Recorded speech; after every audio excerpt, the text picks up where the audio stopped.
Aujourd'hui, on va poser les bases d'un sujet clé pour toutes les entreprises qui veulent renforcer la sécurité de leurs accès. Comment structurer une architecture IAM dans une logique Zero Trust. Et plus précisément, on va s'attarder sur un élément souvent négligé, mais pourtant central, le Decision Point. C'est ce point de décision qui dit, à chaque instant, qui a le droit d'accéder à quoi. On va voir ensemble comment le mettre en place, quelles données utiliser et comment il s'intègre dans un système d'information moderne. Dans une architecture Zero Trust, on distingue deux grandes briques. Celle qui prend la décision et celle qui applique la décision. Et aujourd'hui, on se concentre sur la première, le Decision Point.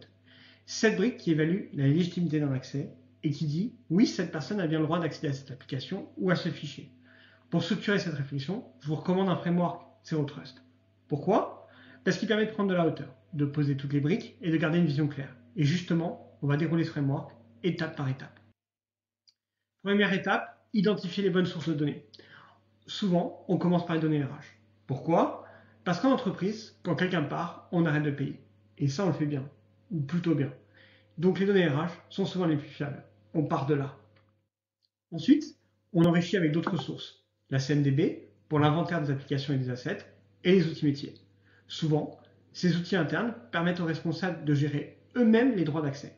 Par exemple, un acheteur qui peut déléguer ses accès dans son propre outil, ce sont des mécanismes précieux pour comprendre la logique réelle des habilitations. À tout ça, on ajoute un élément souvent sous-estimé, l'outil de ticketing. C'est là qu'on retrouve les accès exceptionnels, les demandes ponctuelles. Moi, j'aime bien dire, on devrait pouvoir commander une plante et un accès via la même interface.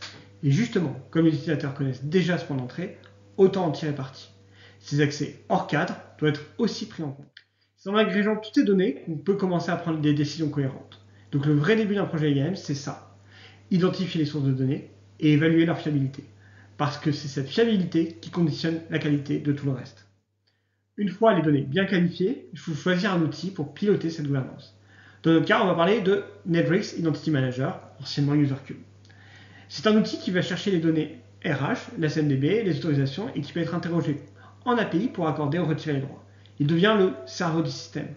Il centralise, il applique des règles, modélise les rôles, construit l'identité numérique de chaque utilisateur.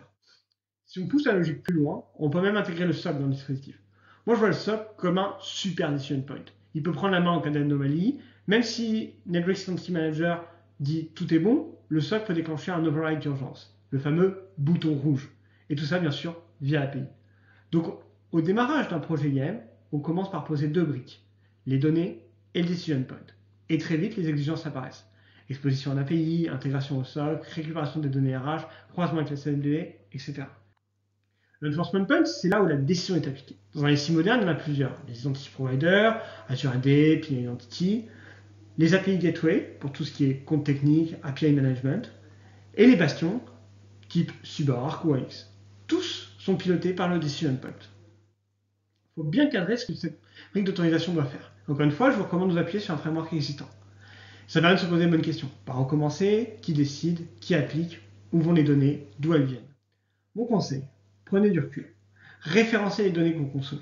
Définissez clairement votre Decision Point, son rôle, ses fonctions.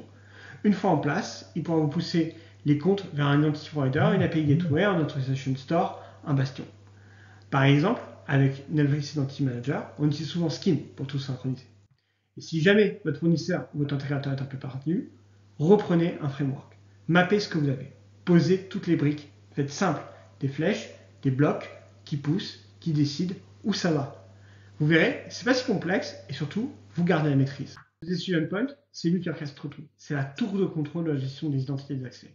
Ce qu'il faut retenir, c'est que tout projet IAM solide se repose sur deux fondations.